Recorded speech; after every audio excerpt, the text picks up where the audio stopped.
প্ৰভুসকল ভগৱান কৃষ্ণ ভক্তসকলৰ কাৰণে জীৱন।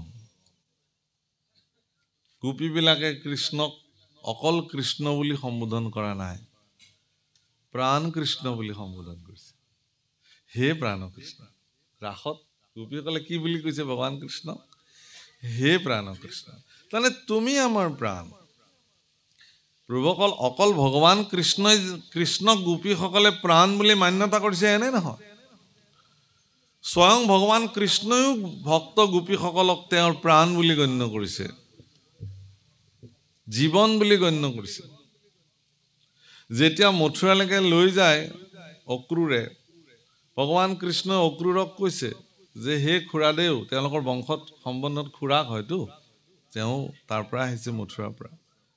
কংসৰ ভায়েক হয়, সেইকাৰণে আপোনাৰ বসুদেৱৰ ভায়েক হয়, এতেকে খুৰা হয়। বোলে তুমি ব্ৰহ্ম মুহূৰ্তৰ আগতেই মোক লৈ যাব লাগিব, কিন্তু মনত ৰাখিবা। বোলে কেলে? বোলে পোহৰ হোৱাত মোক নিব নোৱাৰিবা গোকুলৰ পৰা, কাৰণ মোৰ প্ৰাণ গোপীসকলে মোক তোমাক লৈ যাবলৈ নিদিব। সেইকাৰণে গোপীবিলাকে কান্দিছে কি বুলি জানে? যে আমাৰ জীৱনৰ চূড়ান্ত শত্ৰু এজনে, এইজনৰ নাম হ'ল অক্ৰূৰ। গোপীবিলাকে কাকো বেয়া নাপায়। গোপীবিলাকে কৈছে যে আমাৰ জীৱনৰ একমাত্ৰ শত্ৰুটোৱে হ'ল কোন? অক্ৰূৰ। কাৰণ আমাৰ প্ৰাণৰ কৃষ্ণক আমাৰ ওচৰৰ পৰা লৈ যোৱা তেওঁৱে আমাৰ জীৱনৰ একমাত্ৰ শত্ৰু। প্ৰভুসকল ভগৱান কৃষ্ণক আপোনাৰ পৰা যদি কোনোবাই কৃষ্ণক আঁতৰাই দিয়ে, আপুনি মনত ৰাখিব সেইজনে আপোনাৰ জীৱনৰ আচল শত্ৰু। এইটো আচল আধ্যাত্মিক তত্ত্ব। যদি আপোনাৰ জীৱনত কৃষ্ণক বান্ধৱ বুলি কোনোবাই দেখুৱাই দিয়ে, তেতিয়াহ'লে সেইজন আপোনাৰ জীৱনৰ পৰম বান্ধৱ। যিজনে আপোনাক কৃষ্ণক চিনাই দিয়ে যে কৃষ্ণ ব্যতিৰেকে জীৱন অতিবাহিত কৰাটো মিছা। গতিকে যিজনে আপোনাৰ জীৱনৰ পৰা কৃষ্ণক আঁতৰাই লৈ যায়, বাদ দিয়ক কি হ'ব ধৰ্ম কৰি, বাদ দিয়ক কি হ'ব গুৰু ধৰ্ম পালন কৰি, বাদ দিয়ক কি হ'ব নামঘৰলৈ গৈ, বাদ দিয়ক কি হ'ব ভাওনা কৰিলে, যদি আপোনাক কোনোবাই এনেধৰণৰ কথা কয়, আপুনি তেওঁৰ পৰা সাৱধানে থাকক।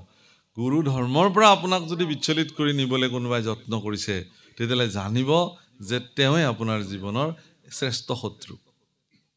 কাৰণ তেওঁ আপোনাৰ জীৱনৰ কল্যাণ হোৱাটো বিচৰা নাই। আপোনাৰ জীৱন অকল্যাণ অসংস্কৃত হোৱাটো বিচাৰিছে।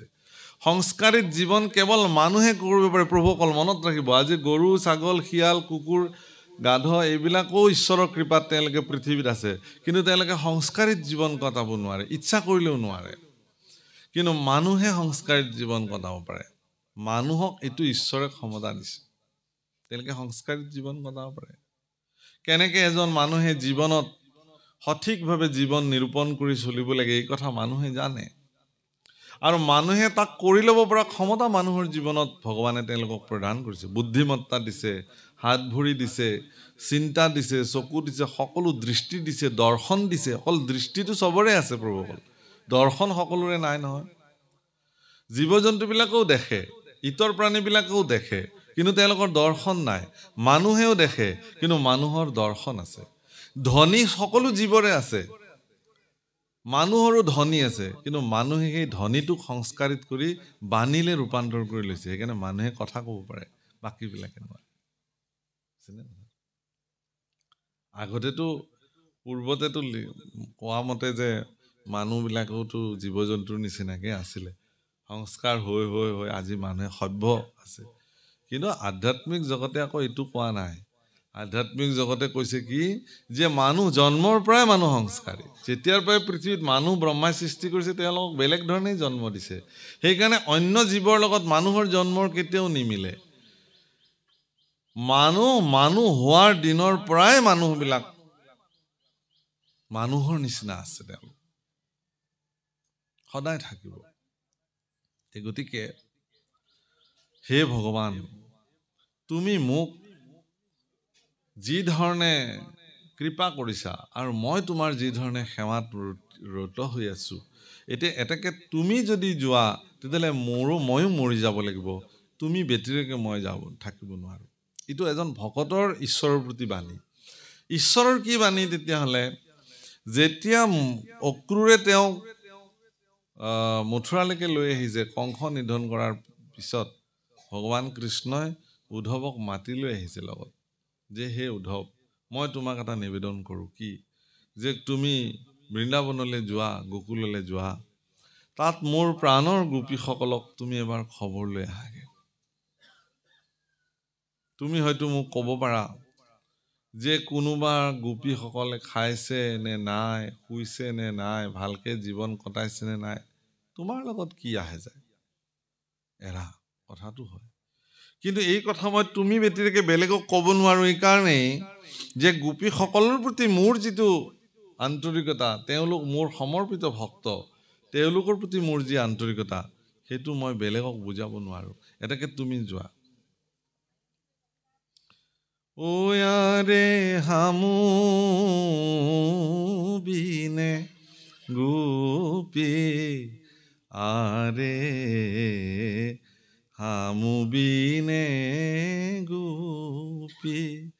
রতিলেকে যুগ যায় হামু বিনে গোপী রতিলেকে যুগ যায়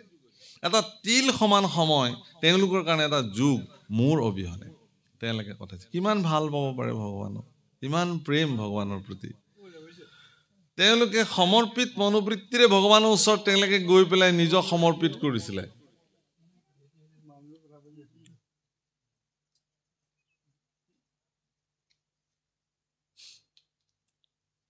বহি লগ পাম দেই পিছত কথা পাতিম গতিকে হামু বিনে গোপীৰ তিলেক যুগ যায় মোৰ অবিহনে এটা তিল সমান সময় গোপীসকলৰ এটা যুগৰ নিচিনা গুচি গৈছে গতিকে সেয়া অকল গোপীসকল নহয় আপোনাৰ কাৰণেও ভগৱানে এই মনোবৃত্তি দিব পাৰে সেই সৌভাগ্যৱান হ'বৰ কাৰণে আপুনি সাধনা কৰিব লাগিব কিন্তু এইটোও ঠিক যে সেই সাধনাত যদি আপুনি সিদ্ধ হয় তেতিয়াহ'লে আপোনাৰ কাৰণেও ভগৱানে কাণ দিব কিন্তু আপোনালে মনত পেলাই পেলাই ভগৱানে আপোনাৰ ওচৰলৈ আহিব সেইটোৱেই নিয়ম সেইকাৰণে উদ্ধৱেও কৈছে যে প্ৰভু মই তুমি অবিহনে মই থাকিব নোৱাৰো ৰাম তুমি তপ পুণ্য তুমি বিনে শূন্য কিমান ধুনীয়া কথা কৈছে ও দেখো ইটো জগত কাৰ্পণ্যকো কৰো চৰণত ধৌ লয়ুক মোক লগত মোকো লৈ যোৱা তাতকে লগত তুমি যি পদ্ধতিৰে এই জীৱনৰ অৱসান কৰিব খুজিছা মোকো একেধৰণে লগত লৈ গুচি যোৱা কিনো অসুবিধা আছে কাৰণ তুমি মোৰ জীৱনৰ তপস্যা মোৰ কাৰণে তুমি মোৰ জীৱনৰ পুণ্য ফল সকলো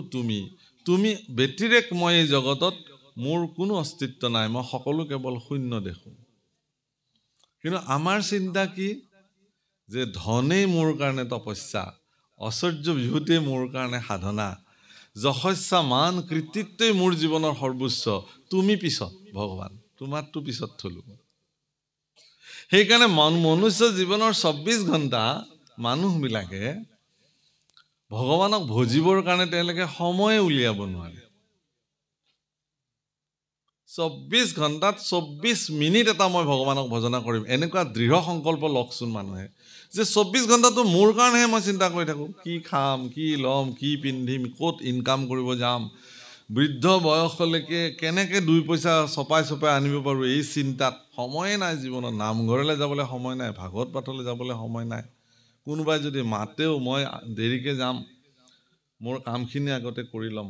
বিষয় কামখিনি তাৰপিছত মোৰ যদি সময় হয় এপাক দেখা দিম দিয়ক মোৰ এনেকুৱা কাম আছে তাৰপিছত মই আপোনাক যদি পাৰো এপাক দেখা দিম সেইকাৰণে গৃহস্থই কয় বোলে ঠিক আছে দিয়ক যদি দিনৰ ভাগত আপুনি ব্যস্ততা তে গধূলি হ'লেও এপাক দেখা দিব আৰু হ'ব দিয়ক ভালে পালে আৰু গধূলি এপাক যায় আৰু মাতিলে মই আহিব নোৱাৰিলো দেই বেয়া নাপাব গধূলি আহে কাৰণ আচল অমৃতটো পান কৰাৰ কাৰণে তেওঁৰ হাবিয়াস নাই গৃহস্থই মাতিছে সৌজন্যতাৰ খাতিৰত এবাৰ দেখা দিব লাগে গতিকে 24 ঘণ্টা কেৱল নিজৰ কাৰণে থকা ব্যক্তিবিলাকে গোটেই জীৱন তেওঁ যদি 100 বছৰৰ জীৱন অতিবাহিত কৰে 100 বছৰত তেওঁ এটা দিনো ভগৱানৰ কাৰণে সমৰ্পিত নহল হিচাপ কৰি যদি দেখে যে তেওঁ কৃষ্ণ সন্মুখে কিমান সময় থাকিলে কৃষ্ণ বিমুখী হৈ কিমান সময় থাকিলে দেখিলে যে গোটেই জীৱন কৃষ্ণ বিমুখী হৈ থাকিলে কেৱল বিষয় ধন টকা পইচা লাগে পুত্ৰ ভাৰ্যাক কেনেকৈ ঠিকছে টকা পইচা দি থৈ যাব পাৰোঁ মাটি সম্পত্তি কেনেকৈ এগালমান কৰি থৈ যাব পাৰোঁ মোৰ দেউতাক যিদিনাখন মই শ্মশানলৈ লৈ গৈছিলোঁ কান্ধত তুলি পেলাই 2014 চনত মই সিদিনাখন এটা বিশেষ কথা অনুভৱ কৰিছিলোঁ আগু পিছেও যাওঁ কিন্তু এই কথাটো ইমান মন কৰা নাছিলোঁ সমাজৰ লোকে ক'লে আপোনালোকৰ ইফালে উজনিৰ ফালে এইটো নিয়ম আছেনে নাজানো আমাৰ নামনিৰ ফালে এইটো নিয়ম আছে যে য'ত তেওঁ সৎকাৰ কৰা হয় শৱদেহটো তাত এটা যিকোনো মূল্যৰ পইচা এটা পাতি পইচা এটা অৰ্পণ কৰিব লাগে কৰি বসুমতীৰ পৰা সেই 6 ফুট মাটি সেই কিনি ল'ব লাগে ক্ৰয় কৰি ল'ব লাগে তাৰমানে মই ভাবোঁ যে এইটোনো কি নিয়ম কিন্তু নহয় আচলতে এইটো সমাজৰ কাৰণে এটা ডাঙৰ বাৰ্তা যে যিজন ব্যক্তিয়ে জীৱন্ত অৱস্থাত বাহাদুৰি মাৰিছিল যে মোৰ 100 বিঘা মাটি সেইজন মানুহ কিন্তু মৃত্যু তেওঁৰ শৱদেহটো সৎকাৰ কৰিবলৈ 6 ফুট মাটিও কিন্তু তেওঁৰ হিচাপত নাই কিন্তু জীয়াই থকাত সেইজন মানুহে কিন্তু বাহাদুৰি কৰিছিল যে মোৰ ইমান মাটিৰ মই মালিক মাটি কিন্তু পৰি থাকিল জোৰে মাটি সেই মাটিৰ তেওঁ মৃত্যুৰ পিছত কোন মালিক হ'ল চাবলৈও তেওঁ আৰু জীৱনত কেতিয়াও আহিব নোৱাৰে ল'ৰা ছোৱালীয়ে সঠিকভাৱে সেই মাটিক উচিত মৰ্যাদা দি ৰাখিব পাৰিলে নে নাই সেইটোও তেওঁ নাজানে এইটো সমাজলৈ এটা শিক্ষা ধন টকা পইচা মাটি সম্পত্তি আমাক লাগিব মই নালাগে বুলি নকওঁ কিন্তু এইবোৰতেই যেতিয়া মানুহ গোটেই জীৱন কেৱল মজি থাকে তেওঁ জীৱনৰ মনুষ্য জীৱন লৈ পেলাই যে অন্য এটা বিষয়তো তেওঁ ৰতি হ'ব লাগিছিল আৰু অন্য এটা সোৱাদো যে তেওঁৰ জীৱনত আছিল যিটো কৃষ্ণ ভক্তিৰ সোৱাদ সেইটো তেওঁৰ জীৱনত কেতিয়াও প্ৰাপ্তি নহ'ল যাৰ বিনিময়ত মনুষ্য জীৱন ধৰাৰ কোনো সাৰ্থকে তেওঁৰ জীৱনত নহ'ল সেইকাৰণে উদ্ধৱে কৈছে যে উদ্ধৱটো বৃহস্পতিৰ শিষ্য আছিল সেই সময়ত এগৰাকী প্ৰসিদ্ধ শিক্ষিত লোক আছিল তেওঁ ইচ্ছা কৰিলে যিকোনো এগৰাকী প্ৰসিদ্ধ চক্ৰৱৰ্তী ৰজাৰ ওচৰত গৈ ক্ষত্ৰিয় বীৰ পুৰুষ হিচাপে যিকোনো এটা দায়িত্বত মকৰল লৈ পেলাই তেওঁ এটা বিলাসবহুল জীৱন কটাব পাৰিলেহেঁতেন আজিৰ তাৰিখত শিক্ষিত মানুহৰতো চাকৰিৰ অভাৱ নাইতো যোগ্যৱান ব্যক্তিবিলাকৰ কাৰণে চাকৰিৰ কোনো অভাৱ নাই গতিকে তেওঁ পাৰিলেহেঁতেন কিন্তু তেওঁ কৰা নাই সেইটো তেওঁ কেৱল কৃষ্ণৰ চৰণ সেৱাতে গোটেই জীৱনৰ সৰ্বোচ্চ জ্ঞান গৰিমা যশস্যা কৃতিত্ব সকলো তাত প্ৰয়োগ কৰিছে হনুমানৰ দৰে পৰম পৰাক্ৰমী পুৰুষ এজন য'ত হনুমানৰ বিষয়ে যেতিয়া গোস্বামী তুলসীদাসে তেওঁৰ চালিচা লিখিছে তাত তেওঁ কি বুলি কৈছে জ্ঞানী নাম অগ্ৰগণ্য পৃথিৱীত জ্ঞানীসকলৰ ভিতৰত 1 নম্বৰতে যাৰ নাম লিখিব পাৰি বুদ্ধিমতাম বৰিষ্ঠম বুদ্ধিত বৰিষ্ঠ আছিল তেওঁ আৰু শাৰীৰিক সামৰ্থ্যতো তেওঁ বহুত বাহুবলী পৰাক্ৰমী লোক আছিলে কিন্তু তেওঁৰ শাৰীৰিক বল পৰাক্ৰম বুদ্ধিমত্তা অত্যন্ত প্ৰখৰ বুদ্ধিসম্পন্ন সকলো তেওঁ কেৱল প্ৰভু ৰামচন্দ্ৰৰ চৰণ সেৱাৰ কাৰণে সমৰ্পিত কৰিছিল সেইকাৰণে আজি উদ্ধৱে কৈছে যে মই কাৰ্পণ্যকো কৰোঁ তোমাৰ চৰণত ধৰিছোঁ মোকো তুমি লগত লৈ যোৱা